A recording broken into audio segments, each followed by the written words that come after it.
Good morning friends, कैसे हो आप सब लोग। आई होप आप सब ठीक होंगे। सो माय नेम इज़ अंकुश शर्मा और मैं वोकेशनल ट्रेनर हूँ आईटी में। मैंने बीटेक करी है इंफॉर्मेशन टेक्नोलॉजी में और आज मैं आपको बहुत ही इम्पोर्टेंट चीज़ बताने वाला हूँ, वोकेशनल एजुकेशन, जिसको आपको कॉलेज लेवल पे बताया गया हुआ है वैल्यू एडेड कोर्स। ओके, तो फ्रेंड्स जैसे आपको पता ही है, सबसे पहले तो मैं आपको बेसिक से बताऊंगा, ठीक है। यहाँ किसी को ज़्यादा हाई पे बताने की या समझाने की मेरा ऐसा कुछ नहीं है। मैं आपको सिंपल एक बेसिक टर्म में समझाऊंगा सो दैट आपको समझ आ जाए कि एक्चुअली में ये चीज़ क्या है, ठीक है। सो मोस्टली हमारे जो स्टूडेंट है, कोई आर्ट्स बैकग्राउंड से है, कोई कॉमर्स से है, जिसको अभी तक वोकेशनल एजुकेशन या टेक्निकल एजुकेशन का नहीं पता होगा। साइंस वालों को फिर थोड़ा शायद पता होगा, 11th-12th में कंप्यूटर पढ़ा होगा। तो जैसे आप देख रहे हो, सबसे पहले मैं आपको बेसिक बताता हूँ कि जैसे हमारी ट्रेडिशनल एजुकेशन चल रही थी पहले, जिसमें आर्ट्स के सब्जेक्ट होते थे, कॉमर्स के होते थे, साइंस के होते थे। इस साल गवर्नमेंट ने न्यू एजुकेशन पॉलिसी के अंदर न्यू सब्जेक्ट्स इंट्रोड्यूस किए हैं। स्कूल लेवल पे किया है वोकेशनल एजुकेशन पे 5th से लेकर 12th तक, और हायर एजुकेशन में किया है आपको पार्ट 1 पार्ट 2 में। तो ये आपका कंपलसरी सब्जेक्ट्स हैं, ठीक है। और इसमें क्या रहता है कि जैसे वोकेशनल में डिफरेंट ट्रेड्स होते हैं, मतलब जैसे कंप्यूटर साइंस हो गया, ऑटोमोबाइल हो गया, ठीक है, हाउसिंग एंड फाइनेंस हो गया, इन्वायरमेंट हो गया, हेल्थ एंड सिक्योरिटी हो गया।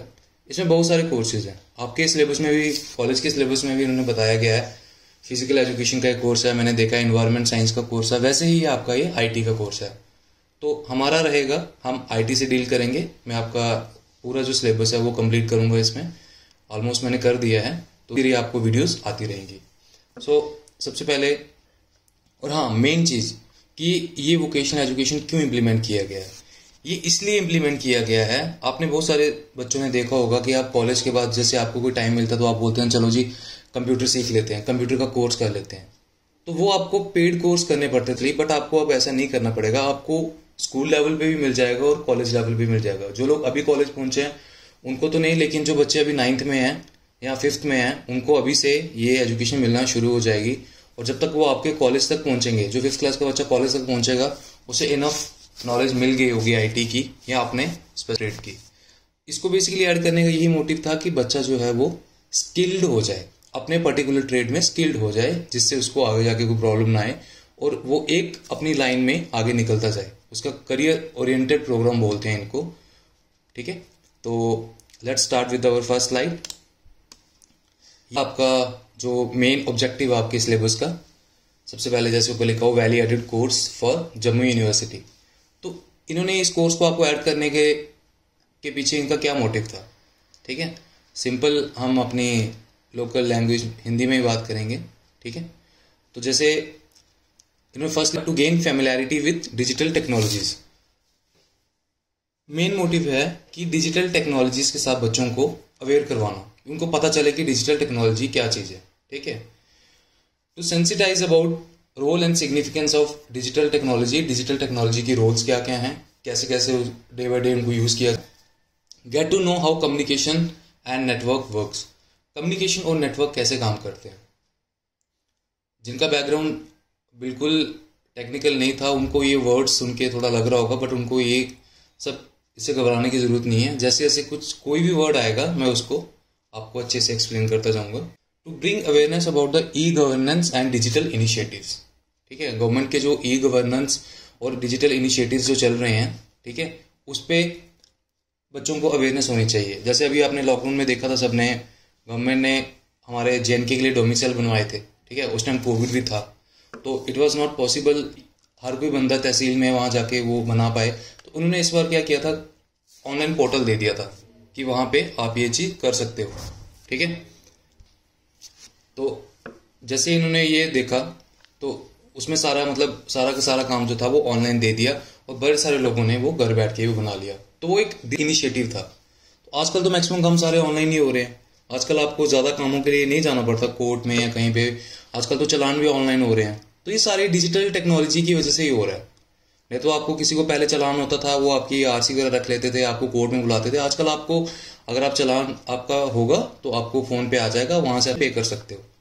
तो जिसको ये चीज़ों की नॉलेज होगी तो वो तो उसको तो किसी के पास आने की जरूरत नहीं है, वो खुद भी कर सकता है, अपने फ़ोन से कर सकता है, लैपटॉप कंप्यूटर कहीं से भी कर सकता है। ठीक है। To provide familiarity with the emerging digital technology, जो day by day new technologies आ रहे हैं उनसे उनको फैमिलियर करवाना।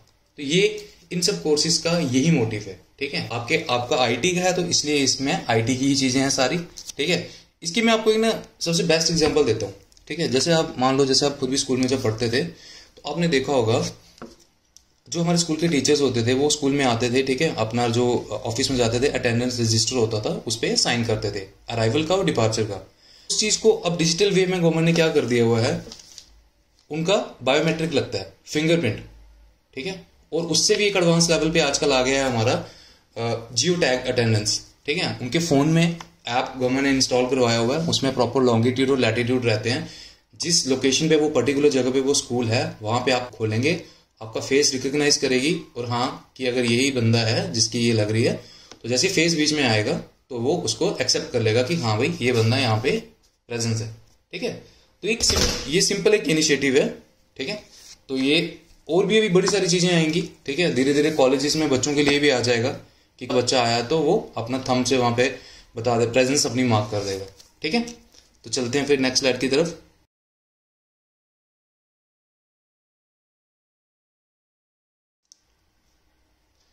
तो फर्स्ट आपको सिलेबस का फर्स्ट टॉपिक है introduction and evolution of digital system. तो सबसे पहले आपको पता होना चाहिए कि डिजिटल सिस्टम होता क्या है। ठीक है। The term digital system refers to elements such as hardware, software and hardware network and their use. तो अब जैसे इसमें दो टर्म्स आई हैं, हार्डवेयर और सॉफ्टवेयर। पहले मैं आपको बता देता हूँ हार्डवेयर क्या होता है, सॉफ्टवेयर क्या होता है। ठीक है। आपने अपने फोन में एक कोई पीडीएफ है आपके फोन में पड़ी हुई है। ठीक है। तो पीडीएफ आपके फोन में पड़ी हुई है, तो पीडीएफ जो है उसको आप हाथ से टच नहीं कर सकते। ठीक है। वो फोन के अंदर है। अब ऑब्वियसली बात है कि वो किसी एक सॉफ्टवेयर के अंदर वो खुली होगी। ऐसा तो नहीं है ना कि स्क्रीन के ऊपर ही पीडीएफ खुली हुई है, वो पर्टिकुलर एक सॉफ्टवेयर होगा। ठीक है। पीडीएफ रीडर होगा, WPS होगा, या डिफरेंट प्ले स्टोर पे बड़े सारे सॉफ्टवेयर हैं। तो जिन सॉफ्टवेयर के अंदर वो खुली हुई है, ठीक है, उसको हम बोलते हैं एक सॉफ्टवेयर। सॉफ्टवेयर का काम क्या होता है, जो आपके इनबिल्ट जो एप्लीकेशन होती हैं उनको रन करना। ठीक है। उसको बोलते हैं हम सॉफ्टवेयर। और उस सॉफ्टवेयर को आप टच नहीं कर सकते।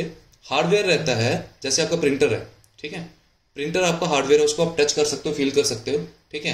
लेकिन जो सॉफ्टवेयर होता है उसको आप टच या फील नहीं कर सकते उसको, लेकिन आप ऑपरेट कर सकते हो। ठीक है। जैसे कंप्यूटर के अंदर ऑपरेटिंग सिस्टम होता है, उसको आप अंदर जाके हाथ नहीं लगा सकते, लेकिन जो सीपीयू होता है उसको आप बाहर से क्लिक कर सकते हो, उसको टच कर सकते हो। ठीक है। ये था हार्डवेयर एंड सॉफ्टवेयर। ठीक है।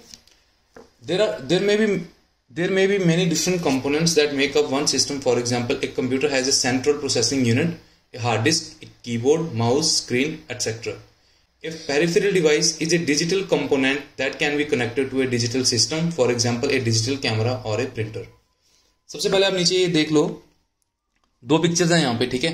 एक में लेफ्ट वाली पिक्चर है, ये पिक्चर है इंटीग्रेटेड सर्किट, डिफरेंट टाइप के आईसीज लगे हुए हैं, और ये सारा का सारा सिस्टम क्या है, एक मदरबोर्ड है। ठीक है। मदरबोर्ड क्या होता है, जैसे आपने सीपीयू तो देखा होगा सबने। ठीक है। आई एम श्योर आधों ने तो देखा होगा, खुला हुआ भी देखा होगा कभी। जिन्होंने नहीं देखा उनको मैं बता दूं, ये मदरबोर्ड है। मदरबोर्ड के ऊपर डिफरेंट आईसीज लगे हुए हैं। ठीक है। आपको ऐसे घबराने की जरूरत नहीं है कि मदरबोर्ड क्या, आईसीज क्या है। नेक्स्ट जो आएगा उसमें मैं आपको जनरेशन ऑफ कंप्यूटर में वो सारा बताऊंगा। यही हमारा टॉपिक है। अभी के लिए आप इतना समझ लो कि एक मदरबोर्ड के ऊपर डिफरेंट आईसीज लगे हुए हैं। ठीक है। आईसीज लगे हुए हैं तो वैसे ही एक सिस्टम बनता है। और ऊपर इन्होंने बोला है कि डिफरेंट कंपोनेंट्स जो होते हैं वो एक सिस्टम के ऊपर बिल्ड किए जाते हैं। ठीक है। जैसे ह्यूमन का माइंड होता है ना, वैसे कंप्यूटर का माइंड क्या होता है, सीपीयू, उसको बोलते हैं सेंट्रल प्रोसेसिंग यूनिट। उसमें सारे के सारे फंक्शन जो होते हैं, कंप्यूटर को आप कोई भी कमांड देते हो, ठीक है, तो उसका भी तो एक माइंड है ना। तो कोई भी उसको कमांड देते हो तो वो सीपीयू के पास जाती है, वहां से वो उसको प्रॉपरली रीड करता है कि यूजर ने मेरे से क्या मांगा है, वैसा ही आपको आउटपुट दे देता है। ठीक है। हार्ड डिस्क क्या होती है, जो आपके अंदर स्टोरेज डिवाइस होती है। ठीक है। कीबोर्ड सबको पता है। ठीक है। फैमिलियर हो आप सारे। माउस ये भी हार्डवेयर है, इसे आप आउटपुट डिवाइस बोलते हैं इनको। स्क्रीन आपको पता है, स्क्रीन क्या होती है। A peripheral device is a digital component that can be connected to a digital system, for example digital camera और प्रिंटर। पेरिफेरल डिवाइस का मतलब होता है वो डिवाइस जो कंप्यूटर के साथ अटैच किए जाते हैं डिफरेंट फंक्शंस परफॉर्म करने के लिए, उनको हम बोलते हैं पेरिफेरल डिवाइस। ठीक है। अब प्रिंटर है, प्रिंटर को हम उसकी प्रिंटर की वायर जो है सिस्टम के साथ अटैच करते हैं और हम उससे आउटपुट लेते हैं, ठीक है। वो भी एक पेरिफेरल डिवाइस है सिस्टम का, ठीक है। तो नेक्स्ट स्लाइड है आपकी, जैसे आप हेडिंग पढ़ पा रहे हो उसमें लिखा हुआ है। अब आपका एवोल्यूशन पे है तो हमें बेसिक से बताना है, ठीक है। जनरेशन ऑफ कंप्यूटर, कंप्यूटर की जनरेशन कैसे स्टार्ट हुई थी, ठीक है। The computer has evolved from the large size simple calculating machine to a smaller but much more powerful machine. जब इसको के डेवलपर ने बनाया था फर्स्ट टाइम, ये एक बेसिक सी चीज़ है, ये मैं आपको बिल्कुल थर्ड फोर्थ क्लास वाली बातें नहीं बताऊंगा कि फादर ऑफ कंप्यूटर कौन है, चार्ल्स बेबेज है, ये वो है। आपको सिंपल वही बताया जाएगा जो आप कॉलेज में हो तो कॉलेज का एक लेवल होता है, आपको टू द पॉइंट आपके सिलेबस के अकॉर्डिंग बताया जाएगा, ठीक है। इसमें बताने का मतलब है कि कंप्यूटर जब बनना स्टार्ट हुआ था तो काफ़ी कैलकुलेटिंग बड़ी बड़ी मशीन्स थी उसमें, ठीक है। और आज के टाइम में आप देख रहे हो कि फास्ट कंप्यूटर चल रहे हैं, लैपटॉप आपके जो i7 i9 तक पहुंच गए हैं, वो सुपर फास्ट लैपटॉप चल रहे हैं आपके, ठीक है। तो ये उसका एवोल्यूशन वहां से स्टार्ट हुआ था और आज हम यहाँ पहुंच गए, ठीक है। The evolution of computer to the current stage is defined in terms of generation of computer. जब वो फर्स्ट टाइम बना और अभी जो करंटली जिस स्टेज में है उसको हम बोलते हैं जनरेशन ऑफ कंप्यूटर, ठीक है। Each generation of computer is design based on a new technological development resulting in better, cheaper and smaller computers that are more powerful, faster and efficient than their predecessor। मतलब जैसे जैसे वो next level पे चलते गए, ठीक है, वो अब जो प्रीडिसेसर थे, जो पहले वाले सिस्टम से उनसे फास्ट होते गए। ऑब्वियसली बात है, जैसे i3 आया था, ठीक है, i3 के बाद जब i5 आया तो उसकी जो पावर थी उस पिछले वाले से ज्यादा थी, ठीक है।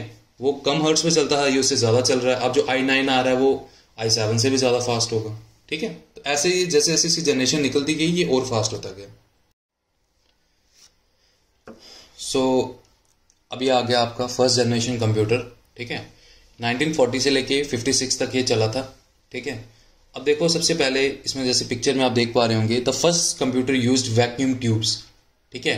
वैक्यूम ट्यूब्स जो होती हैं, जो खाली पाइप्स होती हैं, हॉलो ट्यूब्स होती हैं, उनको यूज किया गया था। A sealed tube, glass tube containing a near vacuum which allows the free passage of electric current। Current को पास करवाने के लिए उसमें अपना वैक्यूम ट्यूब्स को यूज किया गया था। For circuitry and magnetic drums for memory, ठीक है। सर्किट के लिए यूज किया गया, इन्होंने वैक्यूम ट्यूब को सर्किट बनाने के लिए यूज किया और मैग्नेटिक ड्रम को यूज किया मेमोरी के लिए, ठीक है। They were often enormous and taking up entire room. ये इतने बड़े होते थे कि एक ही कमरे में पूरे पूरे फिट आ जाते थे, ठीक है। इतने मतलब बड़े बड़े होते थे, इनको एक एक रूम लगता था उनको सेटअप करने के लिए, जैसा पिक्चर में आप देख पा रहे हो, नीचे मैंने पिक्चर में दिया हुआ, ठीक है। First generation computer relied on machine language, ये टोटली मशीन लैंग्वेज पे चलते थे, ठीक है। They were very expensive to operate and in addition to using a great deal of electricity generated a lot of heat which was often the cause of malfunctions. अब obviously बात है, इतनी बड़ी मशीन है, जब वो चलेगी तो नॉइज भी करेगी, ठीक है, और बिजली भी काफी ज्यादा लेगी, जिससे अब जितनी लाइट लेगी इतनी वो हीट भी देगी, तो जिससे क्या होता था, मैल फंक्शनिंग ज्यादा होती थी, कभी चलते थे कभी रुकते थे, कभी चलते थे कभी रुकते थे, ठीक है। The UNIVAC and ENIAC computers are the example of first generation computer device.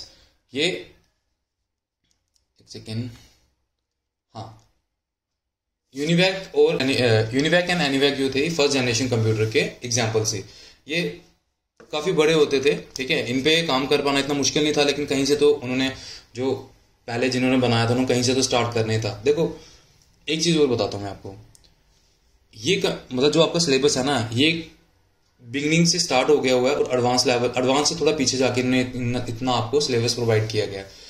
Computer की हिस्ट्री इतनी बड़ी है ना, अब मैं हर एक बंदे का नाम बताऊं कि माउस किसने बनाया था, वो किसने बनाया था, तो वो अभी आपको सिलेबस में वो है नहीं है, वो इतना आपको करने की जरूरत नहीं है। आपको जितना आपका सिलेबस दिया गया उसके अकॉर्डिंग ही आपके लिए सफिशिएंट है। फिर भी अगर आपको बिल्कुल डिटेल में चाहिए तो आप नीचे कमेंट कर सकते हो, मैं आपको प्रॉपरली उसका लिंक दे दूंगा, आप वहां से पढ़ सकते हो, या आपको वो भी चाहिए तो मैं उसकी प्रॉपर एक वीडियो बना दूंगा, आप वो देख सकते हो। तो फर्स्ट जनरेशन के बाद आई सेकंड जनरेशन, ये चली 1956 से लेके 63 तक। तो वैक्यूम ट्यूब्स जो थी जिससे हम करंट को पास करते थे, उसको इस बार किसने रिप्लेस किया, ट्रांजिस्टर्स ने, ठीक है। Transistors replace vacuum tubes and ushered in the second generation of computer.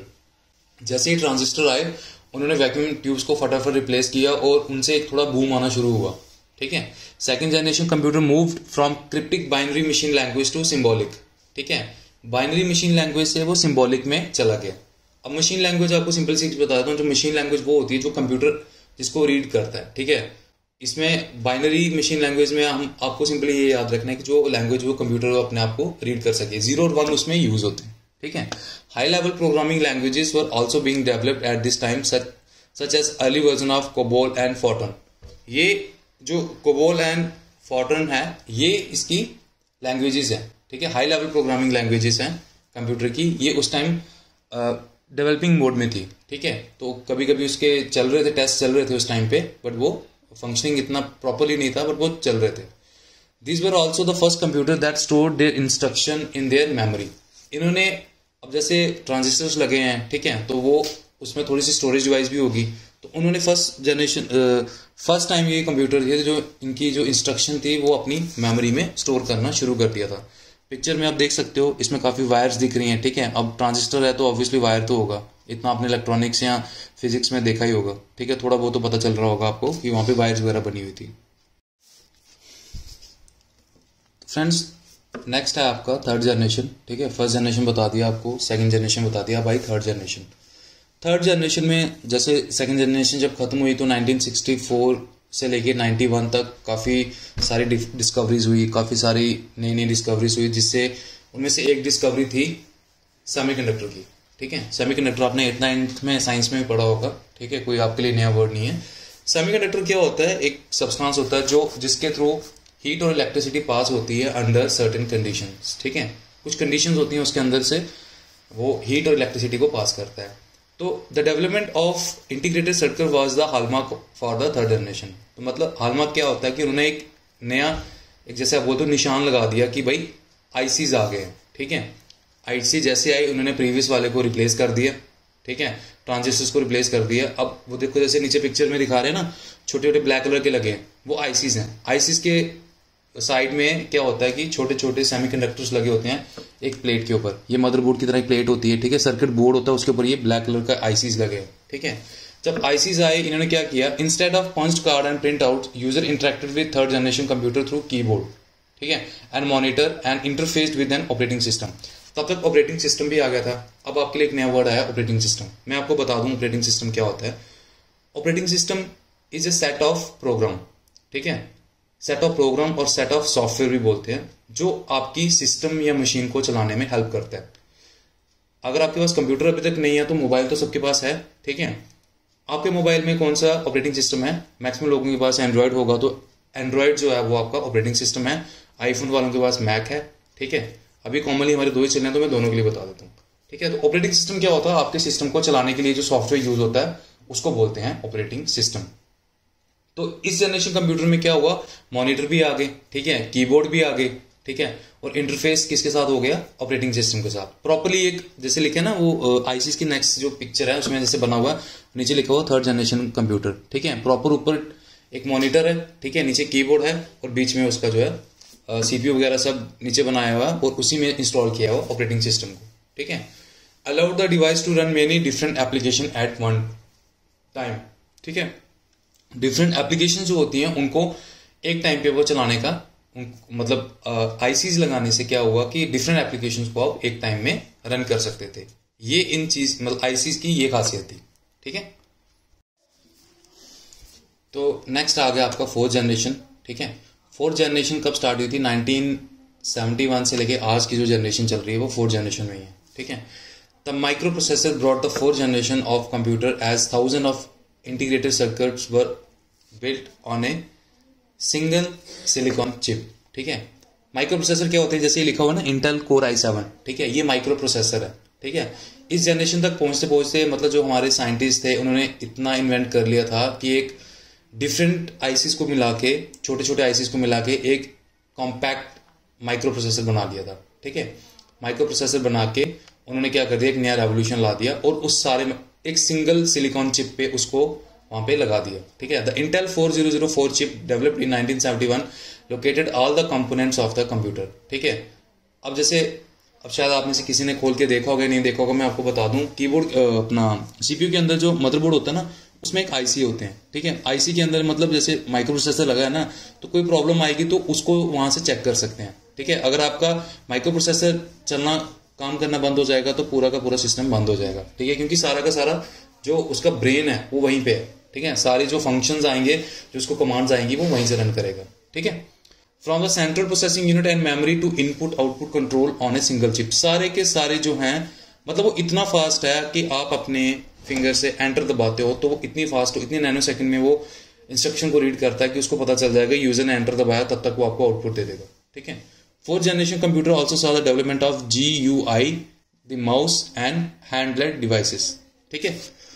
अब आपके लिए नई चीज आ गई GUI, ठीक है। GUI बेसिकली होता है ग्राफिकल यूजर इंटरफेस। ये आपका क्या है कि जो मॉडर्न कंप्यूटर्स हैं, ठीक है, मॉडर्न जो स्क्रीन्स है ना, जिसमें जैसे बिल्कुल ग्राफिकल में आती है, ठीक है, बिल्कुल अच्छे ग्राफिक्स में आती है, उसको हम GUI बोलते हैं, ठीक है। जैसे आपने देखा होगा गेमिंग लैपटॉप्स होते हैं, ठीक है, उनके ग्राफिक्स बहुत अच्छे होते हैं, जैसे उसमें ग्राफिक कार्ड पड़ते हैं, किसी को अगर आप में से किसी को पता होगा एनवीडिया का ग्राफिक कार्ड पड़ता है, एक रेडियन का पड़ता है, एक दो एग्जाम्पल दे रहा हूँ, काफी सारे होते हैं, ठीक है। माउस आपको पता है आजकल वायरलेस माउस आ गए हैं, प्रेजेंट जनरेशन में आपने देखा होगा हर एक चीज आ रही है, ठीक है। आपके कॉलेज की लैब के अंदर देखा होगा आपने टैब्स आ गए हैं, ठीक है, वो पेन आ गए हैं, ठीक है, जिसे आपने स्क्रीन पे टच करके उसे लिख सकते हो, ठीक है। इन सबको हैंड हेल्ड डिवाइसेस भी बोलते हैं, ठीक है। जैसे नए नए टैबलेट्स आ गए हैं, ठीक है, पेन टैब होता है, ठीक है, जिससे आप एक वीडियो बना सकते हो, ठीक है, स्टडी वीडियोस को बना सकते हो। तो ये सारे के सारे किस में आते हैं, हैंड हेल्ड डिवाइसेस में आते हैं, ठीक है। फोर्थ के बाद आपकी आ गई फिफ्थ जनरेशन, ठीक है। Fifth generation computing devices based on artificial intelligence, ठीक है। अब आप में से शायद कुछ को पता होगा आर्टिफिशियल इंटेलिजेंस क्या होती है। जैसे रोबोट्स होते हैं ना, ठीक है, जैसे ह्यूमन है, अब आपकी एक सोच है, ठीक है, आपको अगर घर जाना तो ठीक है, आपका एक पर्टिकुलर रास्ता है जाने का, ठीक है, आप वहां से निकल के जैसे आप रेगुलर आते हो वैसे ही जाओगे, ठीक है, जब तक आपको कोई काम ना आए तो आप जिस वे से आए उसी वे से जाओगे, क्योंकि आपके माइंड में वो चीज स्टोर है कि भाई मैं यहाँ से आया था, मुझे वापस वहीं से जाना है, ठीक है। कंप्यूटर एक मशीन है, ठीक है, उसके अंदर इंसान तो है नहीं है, लेकिन फिफ्थ जनरेशन में आर्टिफिशियल इंटेलिजेंस एक ऐसी लैंग्वेज बनाई गई है कि जिससे मशीन भी इंसानों की तरह सोचना शुरू कर देगी, ठीक है। अब वो आपसे बात करने की कोशिश करेगी, ठीक है, आप उसको कुछ बोलोगे। इसका सबसे बेस्ट एग्जांपल आपके सामने है, ठीक है, आपके फोन में आप बोलते हो ओके गूगल करके, उसको वेदर रिपोर्ट पूछते हो, कभी कुछ पूछते हो, वो सब कुछ बताता है, ठीक है। एप्पल वालों के लिए आईफोन में जैसे सीरी है, ठीक है, अमेजोन के लिए एलेक्सा है, ठीक है, ये सारे के सारे आर्टिफिशियल इंटेलिजेंस के एग्जाम्पल्स हैं, ठीक है। और मॉडर्न आपको जो अभी करंटली जैसे चल रहा है चैट जीपीटी, शायद आप में से कुछ लोगों को पता होगा चैट जीपीटी क्या होता है। चैट जीपीटी में थोड़ा सा बता देता हूँ। चैट जीपीटी एक ओपन सोर्स प्लेटफॉर्म है, जिसमें उन्होंने एक प्लेटफॉर्म ऐसा बनाया है कि आप जैसे आपका व्हाट्सएप है ना, व्हाट्सएप पे आप किसी से चैट करते हो, वैसा ही सेम इंटरफेस है, उसमें आप किसी सिस्टम से कुछ पूछ सकते हो, ठीक है, और उसकी एक्यूरेसी इतनी स्ट्रांग है, इतनी बिल्कुल एक्यूरेट है वो, कि वो आपको एग्जैक्ट आंसर देगी जो आपको चीज चाहिए, ठीक है। अब जरूरी नहीं कि सिर्फ क्वेश्चन के आंसर देती है, वो मल्टीपल काम करती है, आप उस पर ट्राई कर सकते हो। डिफरेंट जो सॉफ्टवेयर डेवलपर्स हैं उनका ज्यादा नहीं में 50 to 60-70% वो उनका काम कर देती है। आप उसमें क्वेरी डालो, वैसे आपको आउटपुट दे देगी। कोई प्रोग्राम आप बना रहे हो, ठीक है, तो उसमें प्रोग्राम डाल दो कि मुझे ये चाहिए, वो आपको उसका कोड लिख के दे देगी, ठीक है। तो ऐसी चीजें अब मार्केट में आना शुरू हो गई हैं, ठीक है। तो ये दिन अब ये रुकेगा नहीं। आप जब हम छोटे थे, हमने कभी सोचा नहीं था कि खुद से चलने वाली गाड़ियां भी आएंगी, ठीक है। इलॉन मस्क का नाम सबने सुना है, ठीक है। आज आपके पास विदाउट ड्राइवर आप गाड़ी चला सकते हो, ठीक है, उसमें इंस्टॉल करके प्रॉपर्ली मजे से सो जाओ, वो आपको आपकी डेस्टिनेशन तक पहुंचा देगी। तो ये सारी चीजें होने वाली हैं, हो रही हैं, और जो जो चीजें इंसान सोचता था हाइपोथेटिकली, वो सारी चीजें आज रियलिटी में कन्वर्ट हो रही हैं, ठीक है। The use of parallel processing and superconductors is helping to make artificial intelligence a reality, ठीक है। पैरेलल प्रोसेसिंग हो रही है, ठीक है। सुपर कंडक्टर्स क्या होते हैं, आई एम श्योर आपको पता होगा, ये कोई नया वर्ड तो नहीं आपके लिए। सुपर कंडक्टर होता है कि एक जो मटेरियल या एलिमेंट है उसकी वो प्रॉपर्टी है, ठीक है। उससे क्या होता है, सर्टेन मटेरियल की प्रॉपर्टी है, डायरेक्ट करंट होता है, जो डीसी करंट होता है इलेक्ट्रिसिटी का, उसमें एनर्जी को लॉस नहीं करने का, ठीक है, एनर्जी लॉस नहीं होती उसे, और वो एक क्रिटिकल टेम्परेचर पे अपने आप को कूल कर लेता है, ठीक है। ये एक सुपर कंडक्टर की प्रॉपर्टी है, ठीक है। वैसे ही ये देखो, सिंपल सी एक चीज है, सिंपल सा एक फंडा है कि आर्टिफिशियल इंटेलिजेंस वो सब काम करेगा जो ह्यूमन माइंड करता है। तो अब जो डेवलपर हैं वो हर एक चीज को यूज करेंगे कि ह्यूमन माइंड की तरह वो काम कर सके, ठीक है। अब इसमें देखो, जैसे इसमें लिखा है the goal of fifth generation computing is to develop devices that respond to natural language input and are capable of learning and self organisation. ठीक है, मैं आदमी का जो रोल है, ठीक है, आपने जैसे देखा होगा, ठीक है, कंप्यूटर के आने से क्या हुआ, जो लेबर होती थी, ठीक है, अब जैसे इंसान काम करता था, मजदूर काम करते थे, उनका काम आधे से कम होता जा रहा है। ठीक है, आपने देखा होगा लेबर की जगह आजकल जेसीबीज आ गई हैं। आजकल पहले जब आप देखते थे कि एक ही जेसीबी आती थी, ठीक है, आजकल डिफरेंट टाइप की जेसीबीज आ गई हैं जो मल्टीपल, जो काम एक जेसीबी नहीं कर सकती वो मल्टीपल टाइप की, मतलब उसके ऐसी ऐसी शेप्स आ गई हैं कि मल्टीपल लोगों के काम वो खत्म करती जा रही है। तो वैसे ही चीज है, अब जैसे रोबोट्स आ रहे हैं, बड़े सारे एयरपोर्ट्स पे उन्होंने नेचुरल रोबोट्स बना दिए हैं। ठीक है, वो आपको जैसे आपको टिकट बुक करनी है तो वो आपको टिकट बुक करके देंगे, आपसे प्रॉपर्ली बात करेंगे, ठीक है, आपको चीजें सर्व करेंगे, आपको लगेगा ही नहीं कि इंसान है या रोबोट है। ठीक है, तो 5th जनरेशन में ये कुछ चलेगा। ठीक है, कि भी किसी ने सोचा नहीं था कि इंसान मार्स पे भी जाएगा। ठीक है, इलॉन मस्क ने वो भी आजकल पॉसिबल कर दिया। इनफैक्ट वो वहां जाएगा, वहां क्या क्या करेगा आप न्यूज में देखते होंगे। तो ये सब जो है आर्टिफिशियल इंटेलिजेंस पे ही चल रहा है। ठीक है, ये ही फ्यूचर है और इसके फायदे भी हैं, नुकसान भी हैं, वो हम आगे करेंगे और स्टडी करेंगे। ठीक है, तो ये आपके सिलेबस का एक बेसिक फर्स्ट टॉपिक था। ठीक है, so thank you so much. Please मुझे अपने कमेंट्स में बताना, ठीक है, कि कैसा लगा आपको पढ़ के। तो पीडीएफ में आपका वहाँ पे शेयर कर दूंगा। ठीक है, कमेंट्स में आपको पीडीएफ भी शेयर कर दूंगा, आप पीडीएफ से नोट्स बना सकते हो, पढ़ सकते हो। कुछ नहीं समझ आया होगा तो आप कमेंट्स में बता सकते हो, मैं उसको दोबारा से रीड आउट करूंगा। ठीक है, so thank you so much. मिलते हैं नेक्स्ट वीडियो के साथ जल्दी ही। Thank you.